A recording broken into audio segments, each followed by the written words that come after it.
Radhe Radhe Brian. Bright সাহিত্য YouTube চ্যানেলে তোমাদের স্বাগত জানাই। শেষ বৃষ্টির পরে রংধনু সিজন 4। কিছু ভুল ত্রুটি হলে ক্ষমা করে দিও। তো চলো বেশি কথা না বলে গল্প শুরু করি। বসন্ত এসে গেছে, কদম গাছটায় নতুন পাতা। রংধনু ঘর এখন পুরো তৈরি, দেয়ালে রঙিন ছবি, লাইব্রেরিতে গল্পের বই, আঁকার ঘরে ক্যানভাস, আর দরজার পাশে কাঠের বোর্ড। এখানে কেউ একা না। উদ্বোধনের দিন অনেক বাচ্চা এসেছে, তারা, ঋত্বিক, আরও অনেকে। সবাই দৌড়াচ্ছে, হাসছে, ঘরটা যেন জীবন্ত হয়ে উঠেছে। দুপুরে সবাই ছবি আঁকছিল, তারা হঠাৎ রূপকথার হাত ধরে বলল চলো। সে টেনে নিয়ে গেল লাইব্রেরির কোণে। সেখানে কয়েকজন বাচ্চা মিলে একটা বড় ছবি এঁকেছে। ছবিতে একটা বাড়ি, অনেক মানুষ, গাছ, বই, রং তুলি, আর মাঝখানে দুইজন, নিচে লেখা আমাদের পরিবার। রূপকথা স্থির হয়ে গেল, নীলাঞ্জনাও চুপ। তারা মুচকি হেসে বলল, কারণ তোমরা শুধু দিদি না, তোমরা ঘর। নীলাঞ্জনার চোখ ভিজে উঠল। সন্ধ্যায় অনুষ্ঠান শেষ, সবাই চলে গেছে। উঠোনে শুধু কদম গাছের নিচে দুজন বসে। হালকা হাওয়া বইছে, দূরে সন্ধ্যার আলো। নীলাঞ্জনা কাঁধে মাথা রেখে বলল, জানো কি, আমি আগে ভাবতাম আমার গল্পটা শুধু ভালোবাসার গল্প। খালি দোলনা, রঙিন দেয়াল, খোলা দরজা। এখন মনে হয় এটা একটা ঘরের গল্প। নীলাঞ্জনা মৃদু হেসে মাথা নাড়ল। ঠিক তখনই গেটের বাইরে শব্দ, একজন মহিলা দাঁড়িয়ে, পাশে ছোট্ট একটা ছেলে। মহিলা আসতে বলল, এখানে কি বাচ্চারা আসতে পারে? রূপকথা উঠে দাঁড়ালো, নীলাঞ্জনাও এগিয়ে গেল। ছেলেটা চুপ করে দাঁড়িয়ে আছে, হাতে তার ভাঙা খেলনা। নীলাঞ্জনা হাঁটু গেড়ে বসে বলল, হ্যাঁ। তারপর দরজার দিকে তাকালো, এখানে সবাই আসতে পারে। দরজাটা খোলা রইল।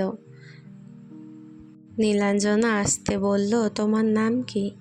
ছেলেটা একটু চুপ করে থেকে বলল, অয়ন। ভেতরে আসবে? সে ধীরে মাথা নাড়ল। লাইব্রেরির কোণে বসে অয়ন চারিদিকে তাকাচ্ছিল। এত বই, এত ছবি, এত রং, যেন সে বিশ্বাসই করতে পারছে না।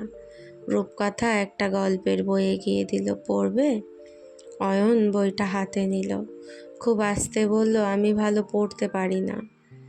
রূপকথা হেসে বলল, তাহলে আমরা একসাথে পড়ব। ছেলেটা প্রথমবার একটু হাসল। রাত হয়ে গেছে, অয়ন আর ওর মা চলে গেছে। ঘরটা আবার শান্ত। নীলাঞ্জনা ডায়েরিতে কিছু লিখছিল। রূপকথা এসে পাশে বসল। আবার লিখছো? নীলাঞ্জনা খাতা এগিয়ে দিল। খাতায় লেখা আছে, আজ নতুন একজন এলো। ও খুব চুপ ছিল, কিন্তু আমি ওর চোখে নিজের পুরনো ভয়টা দেখলাম। হয়তো এই ঘরটা ঠিক এই কারণেই দরকার ছিল। রূপকথা চুপ করে রইল। পরদিন সকাল, ভোরবেলা, দরজা খুলতে অয়ন, হাতে কাগজ। সে দৌড়ে এসে নীলাঞ্জনাকে দিল। ছবিতে একটা বাড়ি, অনেক জানলা, দরজা খোলা, আর উপরে বড় করে লেখা, আমি আবার আসব। নীলাঞ্জনা চোখে জলে ভরে গেল। সে হাঁটু গেড়ে বসে বলল, আমরাও অপেক্ষা করব। অয়ন হেসে ফেলল। বাইরে রোদ উঠেছে, আর রংধনু ঘরের দরজাটা আজও খোলা।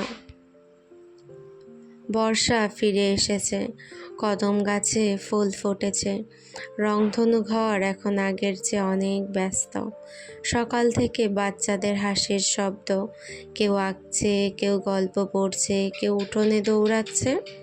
রূপকথা লাইব্রেরিতে বসে বই গোছাচ্ছিল। ঠিক তখন দরজার কাছে একটা পরিচিত গলা, আমি এসেছি। সে ঘুরে তাকালো, দেখলো অয়ন, হাতে ব্যাগ, কিন্তু আজও একা না। পাশে আরও একটা ছোট্ট মেয়ে, চোখে বড় বড় কৌতূহল। অয়ন হেসে বলল, এটা মিষ্টি, ও নতুন। নীলাঞ্জনা এসে হাঁটু গেড়ে বসলো। ভয় লাগছে? মেয়েটা আস্তে মাথা নাড়ল। নীলাঞ্জনা হাত বাড়িয়ে দিল, ভেতরে আসো, এখানে কেউ একা থাকে না। মেয়েটা ধীরে হাতটা ধরল। বিকেলে সবাই মিলে ছবি আঁকছিল। আজকের বিষয় আমার নিরাপদ জায়গা। তারা এঁকেছে কদম গাছ, অয়ন এঁকেছে লাইব্রেরি। মিষ্টি অনেকক্ষণ কিছু আঁকছিল, শেষে খাতাটা এগিয়ে দিল। ছবিতে একটা দরজা, দরজাটা খোলা, ভেতরে আলো, উপরে লেখা, এখানে কেউ বকেনি। ঘরটা এক মুহূর্তে চুপ হয়ে গেল। রূপকথা আর নীলাঞ্জনা একে অপরের দিকে তাকালো। নীলাঞ্জনা আসতে মেয়েটার পাশে বসলো। তুমি চাইলে আবার আসতে পারো। মিষ্টি ছোট্ট করে হাসলো। রাতে বাড়ি ফেরার সময় রূপকথা বলল, আমাদের সংসারটা বদলে গেছে।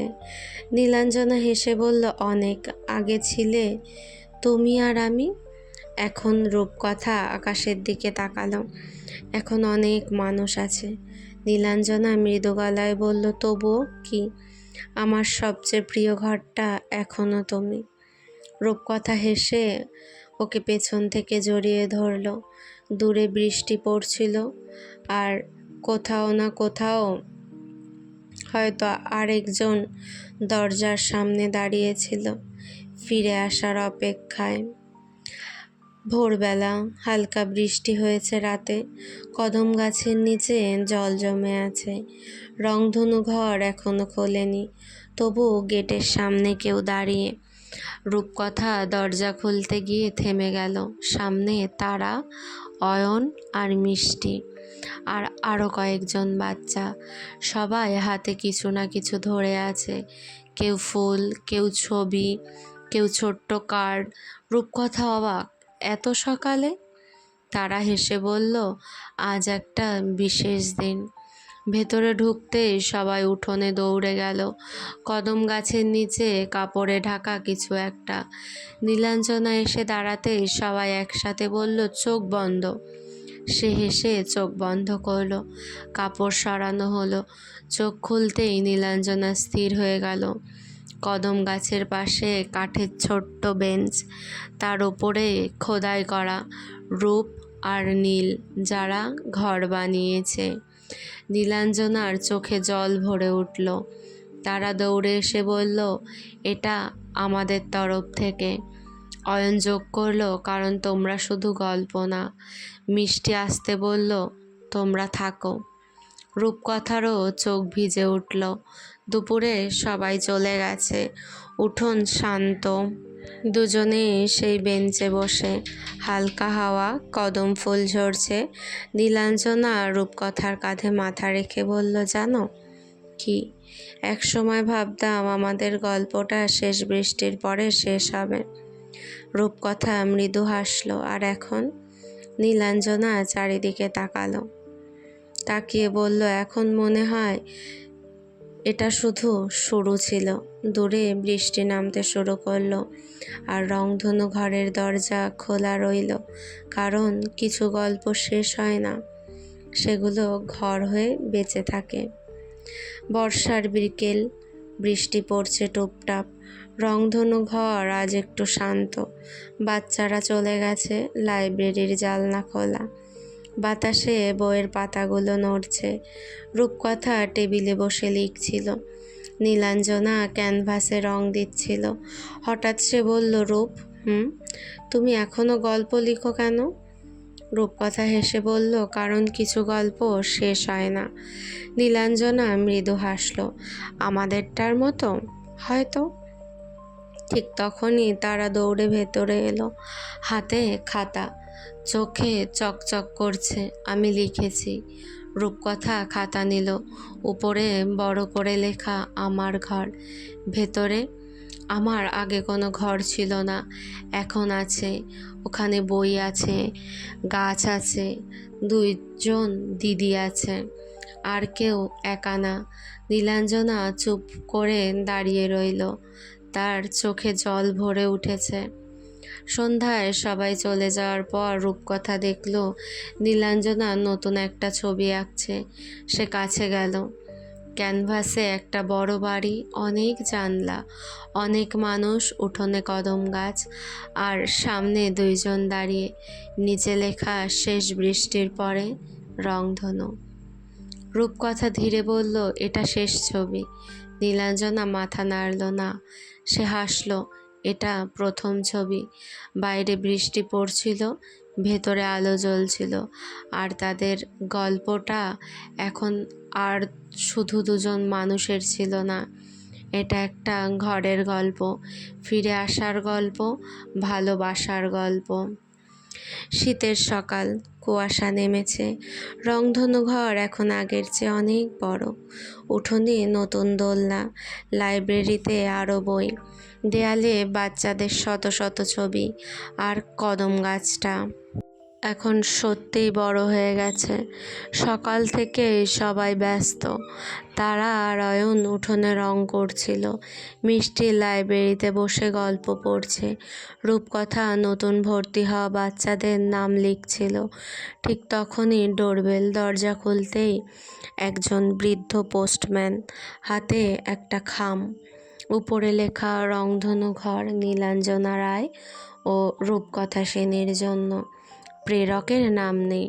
রূপকথা খামটা হাতে নিল। অদ্ভুত লাগছিল, কারণ আজকাল কেউ চিঠি পাঠায় না, সবাই ফোনে যা বলার বলে। এখন হঠাৎ এভাবে কে চিঠি লিখল? দুপুরে সবাই খাওয়ায় ব্যস্ত।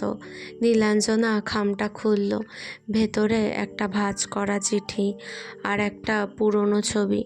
ছবিতে ছোট্ট একটা মেয়ে, বয়স 10-11 হবে, জানলার পাশে বসে ছবি আঁকছে। পেছনে লেখা, আমার নাম ইরা, আমি ছবি আঁকতে ভালোবাসি। নীলাঞ্জনার ভ্রু কুঁচকালো। তারপর চিঠিটা খুলল। দিদিরা, আমি ইরা, আমার বয়স 13। আমি তোমাদের রংধনু ঘরের ভিডিও দেখেছি। আমি খুব ছবি আঁকতে ভালোবাসি, কিন্তু বাড়িতে কেউ পছন্দ করে না। সবাই বলে এসব করে কিছু হবে না, তবু আমি আঁকি লুকিয়ে লুকিয়ে।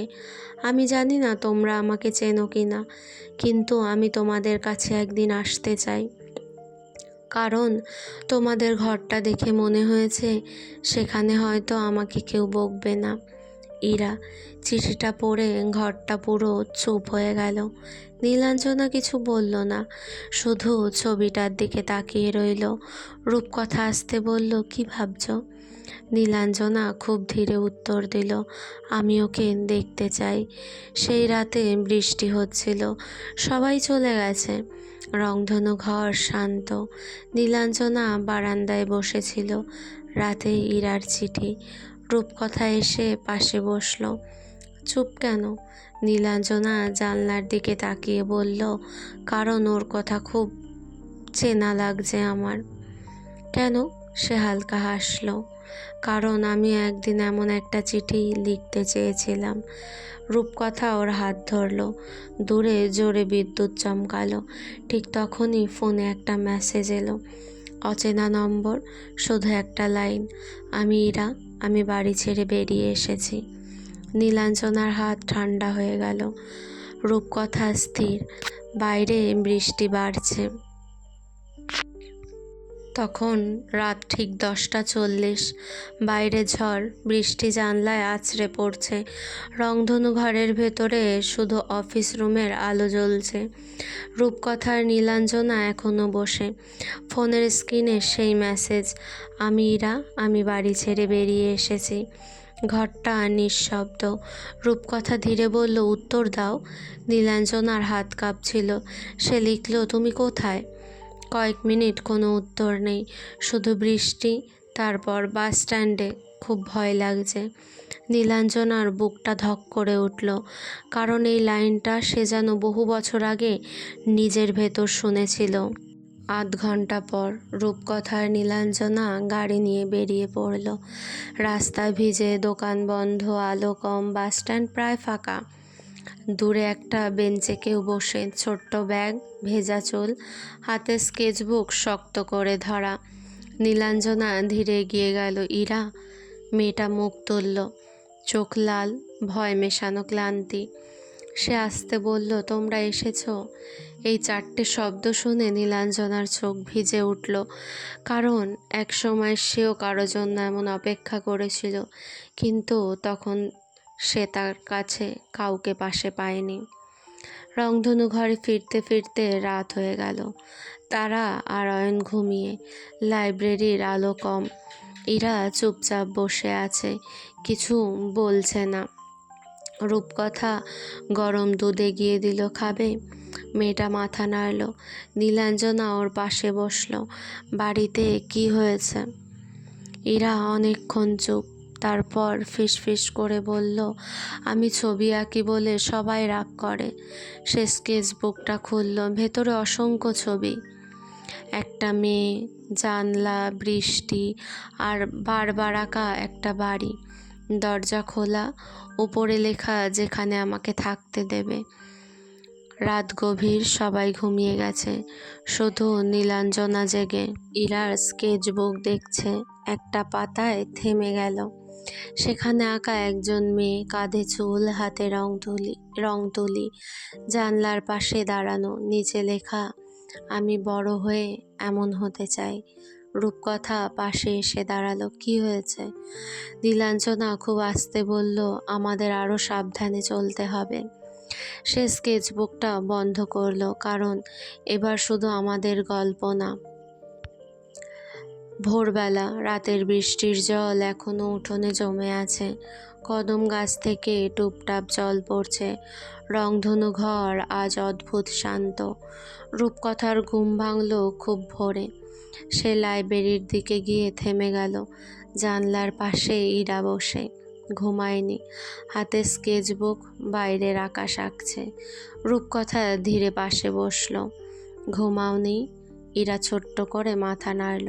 ভয় লাগছিল। কিসের? মেয়েটা কিছুক্ষণ চুপ, তারপর খুব আস্তে বলল, যদি সকালে তোমরা বলো ফিরে যেতে। রূপকথার বুকটা কেঁপে উঠল। শুধু বলল, চলো চা খাই। কোনো উত্তর দিল না। সকালে সবাই জড়ো হলো। তারা এসেছে, অয়ন এসেছে, সাথে মিষ্টিও। ইরা চুপচাপ এক কোণে দাঁড়িয়ে, কাউকে চেনে না।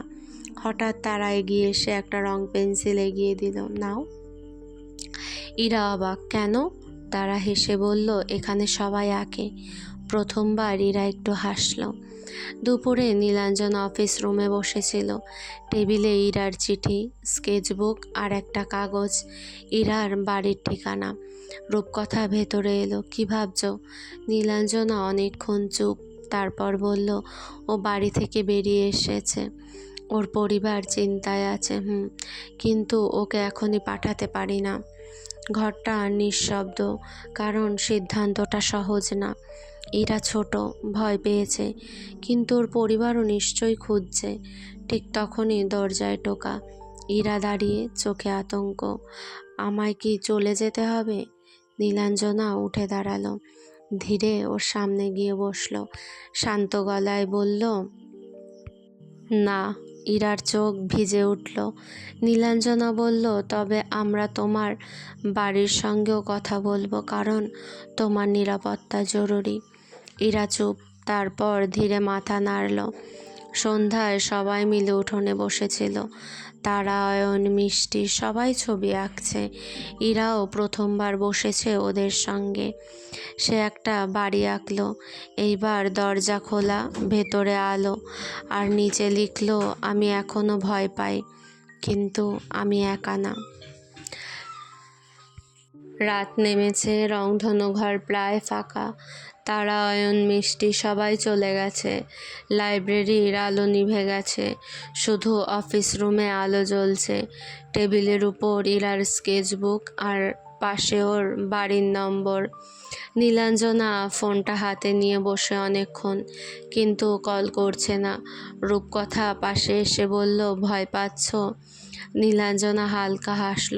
কেন? সে জানলার বাইরে তাকালো। কারণ আমি জানি ভয়ের মধ্যে থাকা কেমন, কতটা কষ্টের, কতটা যন্ত্রণার। ওদিকে লাইব্রেরিতে ইরা একা বসে, জানলার বাইরে বৃষ্টি পড়ছে, হাতে পেন্সিল, কিন্তু আজ সে আঁকছে না। তার বদলে একটা কাগজে বারবার লিখছে মা, আবার কেটে দিচ্ছে, আবার লিখছে, তারপর থেমে যাচ্ছে। ঠিক তখন তারা এসে পাশে বসলো। কাঁদছো? ইরা তাড়াতাড়ি মুখ ঘুরিয়ে নিল। তারা ব্যাগ থেকে একটা ছোট্ট চকলেট বের করলো।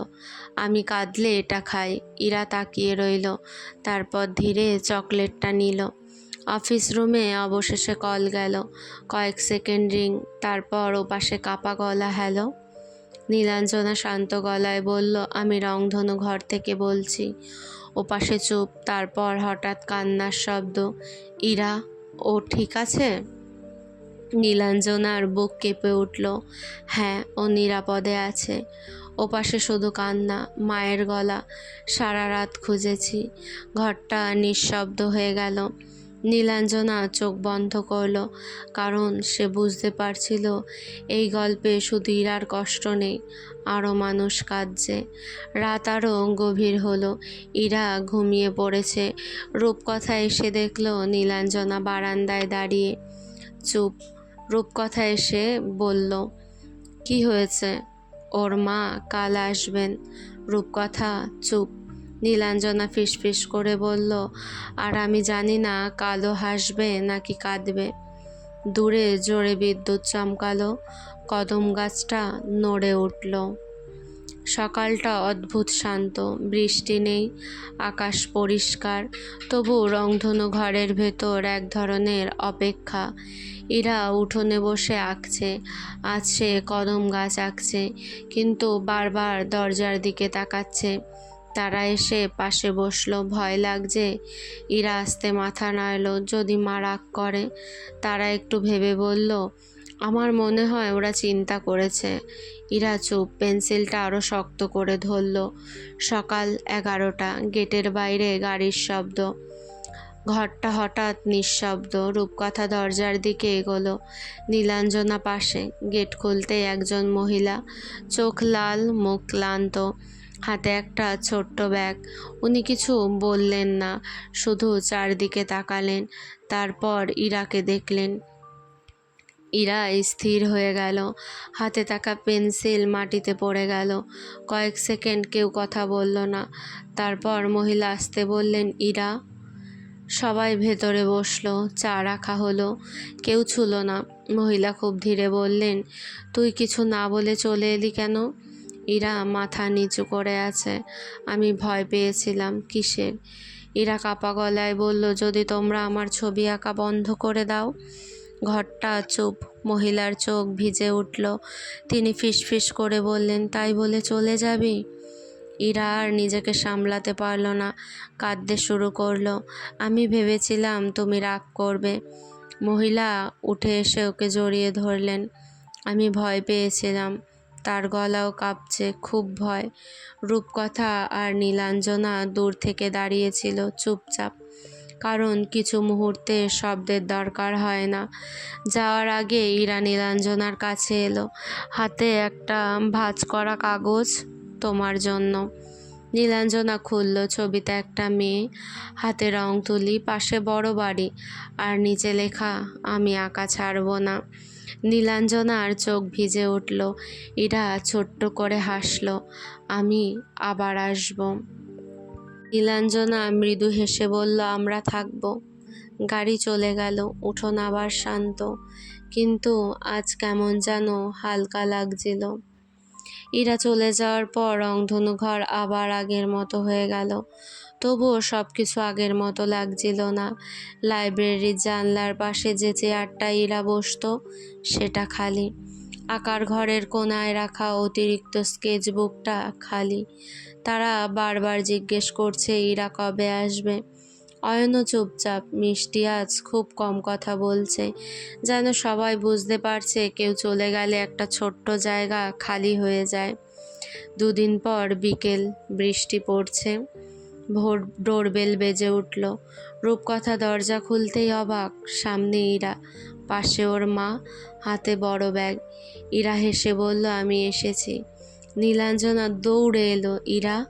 ওর মা হালকা হেসে বললেন, আজও কি নিজেই নিয়ে এলাম। সবাই চুপ। তিনি ব্যাগটা এগিয়ে দিলেন। ভেতরে রং তুলি, স্কেচবুক। ওর জন্য কিনেছি। ইরার চোখ চকচক করছে। মা নিজে কিনেছে? নীলাঞ্জনার চোখ ভিজে উঠল। সে তার অসম্ভব ভালো লাগা কাজ করছে। রূপকথারও একই।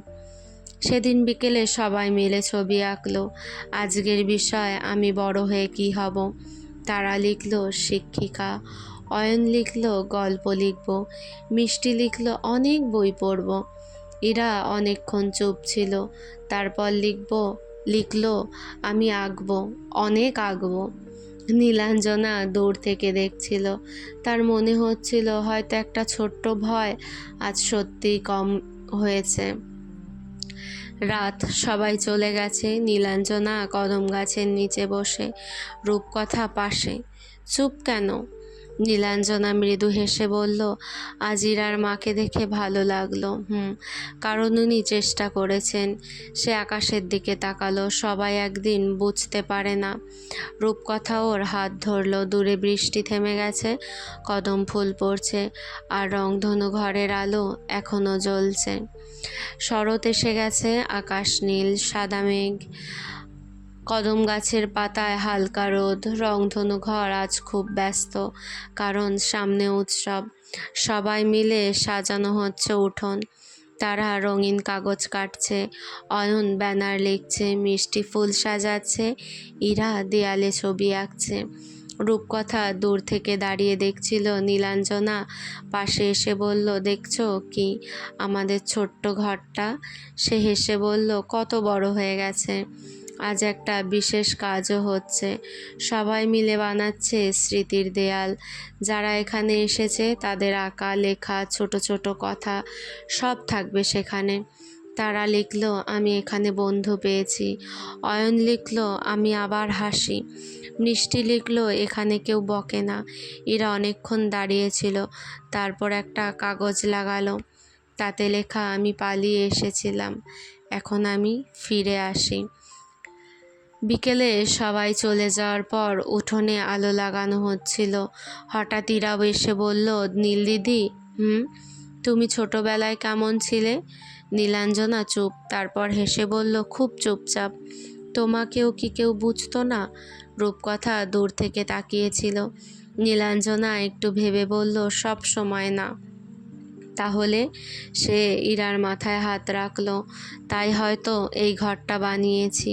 ইরা চুপ করে ওর দিকে তাকিয়ে রইল। রাত, উঠোনে আলো জ্বলছে। কদম গাছের নিচে সবাই বানানো কাগজের তারা ঝুলছে। রূপকথা বারান্দায় দাঁড়িয়ে। নীলাঞ্জনা পাশে এসে দাঁড়ালো। কি ভাবছো? রূপকথা মৃদু হেসে বলল, আগে ভাবতাম গল্প মানে শুধু দুজন মানুষ, আর এখন? সে নিচের উঠোনের দিকে তাকালো। হাসি, আলো, রং। এখন মনে হয় গল্প মানে একটা ঘরও হতে পারে। দূরে ঢাকের আওয়াজ ভেসে আসছে। উৎসবের জন্য। অষ্টমীর সকাল। রংধনু ঘর আজ অন্যরকম। উঠোনে আলপনা, দরজায় ফুল, কদম গাছের ডালে ছোট ছোট আলো। স্মৃতির দেয়ালটা রঙিন কাগজে ভরে গেছে। সকাল থেকেই সবাই এসেছে। তারা নতুন জামা পরে দৌড়াচ্ছে। অয়ন হাতে ক্যামেরা, মিষ্টি ফুল সাজাচ্ছে। ইরা শেষবারের মতো দেয়ালের ছবিগুলো ঠিক করছে। রূপকথা বারান্দা থেকে সব দেখছিল। নীলাঞ্জনা এসে বলল, খুশি? রূপকথা হেসে বলল, খুব। দুপুরে ছোট্ট অনুষ্ঠান, কেউ গল্প পড়লো, কেউ ছবি দেখালো। ইরা একটা ক্যানভাস নিয়ে দাঁড়ালো। সবাই চুপ। সে ধীরে কাপড়টা সরালো। ছবিতে রংধনু ঘর, উঠোনে কদম গাছ, অনেক বাচ্চা, আর সামনে রূপকথার নীলাঞ্জনা। উপরে লেখা, যেখানে আমি ফিরে আসি। ঘরটা পুরো নিঃশব্দ। তারপর জোরে হাতে তালি। ইরার চোখ ভিজে উঠল। নীলাঞ্জনা মঞ্চে উঠে ওকে জড়িয়ে ধরল। সন্ধ্যায় আলো জ্বলার সময় সবাই উঠোনে দাঁড়িয়েছিল। প্রথম প্রদীপটা জ্বালাবে কে? তারা বলল নীল দিদি। অয়ন বলল আর রূপ দিদি। দুজন একসাথে প্রদীপ জ্বালালো। একটার পর একটা আলো জ্বলতে লাগলো। উঠোন উজ্জ্বল হয়ে উঠল। ঠিক তখনই গেটের বাইরে একটা গাড়ি থামলো। একজন মহিলা নামলেন, হাতে ফাইল, চোখে চশমা। তিনি ধীরে ভেতরে এলেন। আমি কি রূপকথা সেনার নীলাঞ্জনা রায়ের সঙ্গে কথা বলতে পারি? সবাই চুপ। মহিলা হালকা হেসে বললেন, আমি শিশু কল্যাণ দপ্তর থেকে এসেছি। আপনাদের কাজ নিয়ে কথা বলতে চাই। রূপকথার নীলাঞ্জনা একে অপরের দিকে তাকালো। হাওয়া কেমন যেন থেমে গেল। কারণটা কি? সন্ধ্যার আলো এখন উঠোনে জ্বলছে। প্রদীপের আলো, কদম গাছের ছায়া, বাচ্চারা একটু দূরে দাঁড়িয়ে, আর সামনে শিশু কল্যাণ দপ্তরের সেই মহিলা। তিনি নিজের পরিচয় দিলেন, আমি অনন্যা বসু। হাতে থাকা ফাইলটা খুললেন। গত কয়েক মাস ধরে আমরা আপনাদের কাজ দেখছি। রূপকথার নীলাঞ্জনা চুপ। বাচ্চারাও শুনছে। অনন্যা মৃদু হেসে বললেন, আপনারা শুধু একটা কেন্দ্র বানাননি। তিনি চারিদিকে তাকালেন। দেয়াল, ছবি, কদম গাছ, হাসির শব্দ। আপনারা একটা নিরাপদ জায়গা বানিয়েছেন। নীলাঞ্জনার চোখ ভিজে উঠল, সাথে রূপকথারও। সবাই চলে যাওয়ার পর অফিস রুমে বসা হলো। অনন্যা ফাইল থেকে কিছু কাগজ বের করলেন। আমাদের একটা নতুন প্রকল্প শুরু হচ্ছে। রূপকথা তাকালো, কেমন প্রকল্প? যেসব বাচ্চারা মানসিক চাপে থাকে, নিজেদের প্রকাশ করতে পারে না। তিনি থামলেন। তাদের জন্য শিল্প আর গল্প ভিত্তিক সহায়তা কেন্দ্র। নীলাঞ্জনা স্থির। অনন্যা বললেন, আমরা চাই রংধনু ঘর আমাদের সঙ্গে কাজ করুক। ঘরটা নিঃশব্দ। রূপকথা ধীরে বলল, আমরা? হ্যাঁ। তিনি হেসে বললেন, কারণ আপনারা এটা আগে থেকেই করছেন। রাত, সবাই চলে গেছে। কদম গাছের নিচে দুজন বসে, রূপকথা আর নীলাঞ্জনা। অনেকক্ষণ পর রূপকথা বলল, ভয় লাগছে। নীলাঞ্জনা মাথা নাড়ল। কেন? সে আকাশের দিকে তাকালো। কারণ এটা অনেক বড়। রূপকথা হেসে বলল, আমাদের গল্পটাও তো বড় হয়ে গেছে। নীলাঞ্জনা চুপচাপ ওর কাঁধে মাথা রাখল। ঠিক তখনই ইরা দৌড়ে এলো, হাতে খাতা। দেখো, সে নতুন ছবি এঁকেছে। ছবিতে একটা নয়, অনেকগুলো রংধনু ঘর বিভিন্ন জায়গায়, আর নিচে লেখা, যাতে সবাই একটা ঘর পায়। রূপকথা আর নীলাঞ্জনা একে অপরের দিকে তাকালো। হয়তো এই গল্পটা শুধু একটা শহর ছিল না। শীতের হাওয়া নেমেছে। কদম গাছের নিচে শুকনো পাতা পড়ে আছে। রংধনু ঘর আজ আগের চেয়ে ব্যস্ত, কারণ সকাল থেকে সবাই কাজ করছে। নতুন ফাইল, নতুন প্ল্যান, নতুন স্বপ্ন। অফিস রুমের টেবিল ভর্তি কাগজ। রূপকথা লিখছে, নীলাঞ্জনা স্কেচ করছে। দেয়ালে বড় একটা চার্ট, প্রজেক্ট রংধনু। তারা এসে অবাক। এটা কি? রূপকথা হেসে বলল, গোপন। অয়ন সঙ্গে সঙ্গে বলল, না বলতেই হবে। সবাই হেসে ফেলল। দুপুরে অনন্যা আবার এলেন। আজ তিনি আরও কিছু কাগজ নিয়ে এসেছেন। নতুন জায়গার ছবি, ছোট্ট শহর, গ্রাম, স্কুল, কমিউনিটি সেন্টার। তিনি বললেন, আমরা চাই এখানে ছোট ছোট রংধনু কেন্দ্র হোক। ইরা অবাক হয়ে ছবিগুলো দেখছিল। এত জায়গায়? অনন্যা হেসে বললেন, হ্যাঁ। তারপর নীলাঞ্জনার দিকে তাকালেন, তোমাদের গল্পটা আরও অনেক দূর যেতে পারে। ঘরটা নিঃশব্দ, কারণ স্বপ্নটা সত্যিই বড়। সন্ধ্যায় বাচ্চারা উঠোনে বসে আজ সবাইকে একটা কাজ দেওয়া হয়েছে, তোমার স্বপ্নের ঘর আঁকো। তারা এঁকেছে বড় লাইব্রেরি, অয়ন এঁকেছে গল্পের মঞ্চ, মিষ্টি এঁকেছে অনেক জানালা। ইরা অনেকক্ষণ চুপ ছিল, তারপর একটা বিশাল ছবি আঁকলো। অনেক বাড়ি, সবগুলো দরজা খোলা। উপরে বড় করে লিখলো, কেউ যেন একা না থাকে। নীলাঞ্জনার চোখ আবার ভিজে উঠল। রাত, সবাই চলে গেছে। রূপকথা অফিস রুমে খাতা গোছাচ্ছিল।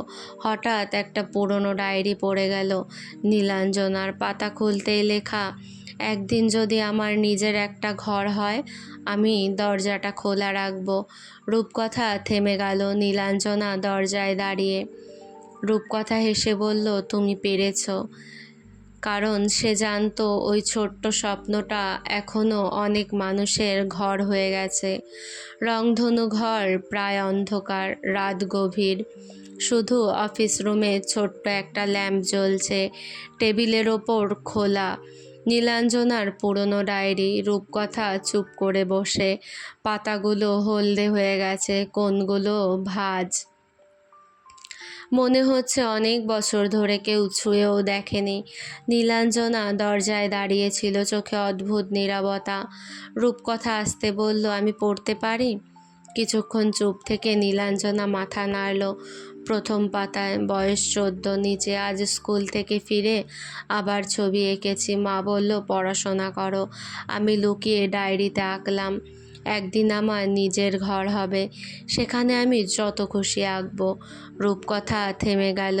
আরেকটা পাতা। আজ খুব কাঁদতে ইচ্ছে করছিল। কারো সঙ্গে কথা বলতে পারিনি। জানলার পাশে বসে বৃষ্টি এঁকেছি। আরেকটা পাতা। যদি কখনো কেউ আমাকে বোঝে, আমি ওকে নিয়ে একটা ঘর বানাবো। রূপকথার চোখ ভিজে উঠল। সে ধীরে ডায়েরি বন্ধ করলো। নীলাঞ্জনা জানলার পাশে দাঁড়িয়ে। ঠিক তখন দরজায় শব্দ, ইরা, হাতে স্কেচবুক। আমি ঘুমাতে পারছি না। সে ভেতরে এসে থেমে গেল। তোমরা কাঁদছো? রূপকথা হেসে ফেলল। না। ইরা টেবিলে ডায়েরি দেখে বলল, এটা কি? নীলাঞ্জনা কিছুক্ষণ চুপ, তারপর ডায়েরিটা এগিয়ে দিল। ইরা পড়ল, অনেকক্ষণ কিছু বলল না। শেষে খুব আস্তে বলল, তুমিও ভয় পেতে? নীলাঞ্জনা মাথা নাড়ল, হুম। ইরা একটু ভেবে বলল, তাহলে আমি একা না। ঘরটা আবার চুপ, কিন্তু এবার নীরবতাটা অন্যরকম। রাত আরও গভীর, সবাই ঘুমিয়ে গেছে। রূপকথা শেষবার ডায়েরিটা খুলল। শেষ পাতায় একটা ছোট্ট আঁকা, একটা বাড়ি, দরজা খোলা, দুজন মানুষ, আর নিচে লেখা, হয়তো একদিন। রূপকথা চোখ বন্ধ করল, কারণ সেই একদিন আজ সত্যি হয়ে গেছে। রাতের বৃষ্টির পর আকাশ পরিষ্কার। কদম গাছের পাতায় জল ঝুলছে। রংধনু ঘর এখনো খোলেনি, তবু উঠানে কেউ বসে। ইরা, হাতে স্কেচবুক। সে আজ নতুন কিছু আঁকছে। রূপকথা ধীরে পাশে গিয়ে বসলো। এত সকালে? ইরা হেসে বলল, ঘুম ভেঙে গেছে। কি আঁকছো? শেষ হলে দেখাবো। সকালে সবাই এলো, তারা, অয়ন, মিষ্টি। আজ একটু আলাদা দিন, কারণ অনন্যা আসবেন প্রজেক্ট রংধনু নিয়ে কথা বলতে। অফিস রুমে সবাই বসে। টেবিলে নতুন মানচিত্র, কয়েকটা জায়গায় চিহ্ন দেওয়া।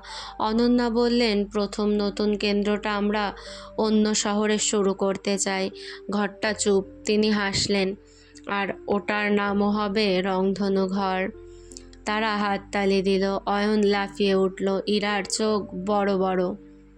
বিকেলে সবাই উঠোনে জড়ো হলো। ইরা বলল, এবার দেখাও। সে স্কেচবুক খুলল। সবাই চুপ। ছবিতে অনেকগুলো রংধনু ঘর, ভিন্ন শহর, ভিন্ন মানুষ, ভিন্ন বাচ্চা, তবুও সবগুলোর সামনে একই কথা লেখা, এখানে কেউ একা না।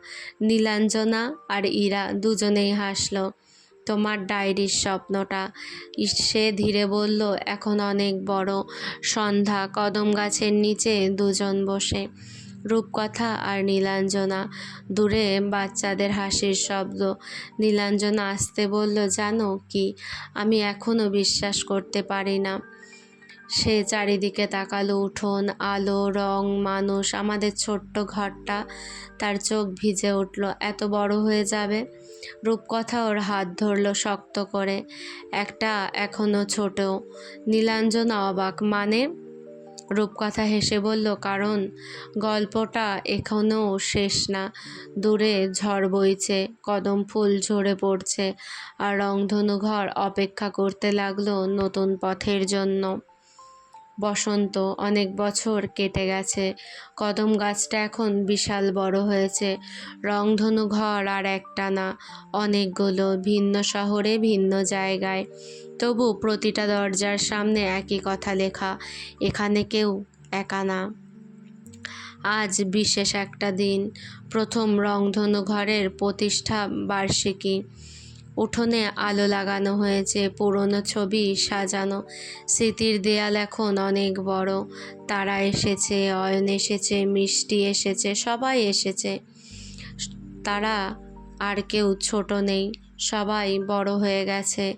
সবাই এখন ছোটদের পড়ায়, অয়ন গল্প লেখে, বৃষ্টি লাইব্রেরি সামলায়, ইরা সে এখন শিল্পী। আজ দেয়ালে ওর নতুন ছবি টাঙানো হয়েছে। ছবির নাম ফিরে আসা। সন্ধ্যায় অনুষ্ঠান শেষ। সবাই উঠোনে বসে। কদম গাছের নিচে সেই পুরনো বেঞ্চে এখনো আছে রূপ, নীল, যারা ঘর বানিয়েছে। নীলাঞ্জনা বেঞ্চে বসে, রূপকথা পাশে। ইরা হাসলো। জানো কি, যেদিন আমি প্রথম এসেছিলাম, সে কদম গাছটার দিকে তাকালো। ভাবিনি আমার জীবন বদলে যাবে। তারা হেসে বলল, আমারও। অয়ন বলল, আমারও। মিষ্টি আসতে বলল, আমারও। ঘরটা নিঃশব্দ, কিন্তু সেই নীরবতায় ভরা ভালোবাসায়। রাত, সবাই চলে গেছে। উঠোন শান্ত, আলো নিভে যাচ্ছে ধীরে ধীরে। রূপকথা আর নীলাঞ্জনা কদম গাছের নিচে দাঁড়িয়ে। নীলাঞ্জনা বলল, রূপ, আমাদের গল্পটা কি শেষ? রূপকথা হেসে মাথা নাড়ল। না। কেন? সে খোলা দরজার দিকে তাকালো। ভেতরে এখনো আলো জ্বলছে। কারণ কাল আবার কেউ আসবে। জোরে বাতাস বইল, কদম ফুল ঝরে পড়ল, দরজাটা খোলা রইল। আর শেষ বৃষ্টির পরে রংধনু গল্পটা শেষ হলো না, এটা ঘর হয়ে রয়ে গেল। কেমন লাগলো তোমাদের গল্পটা? কমেন্ট করে জানিও। ভালো লাগলে লাইক, কমেন্ট এবং শেয়ার করে দিও। আর এরকম সুন্দর সুন্দর গল্প পেতে ব্রাইট সাহিত্য ইউটিউব চ্যানেলকে সাবস্ক্রাইব করতে হবে। জলদি গিয়ে সাবস্ক্রাইব করে এসো। সবাই খুব ভালো থেকো, সুস্থ থেকো। রাধে রাধে।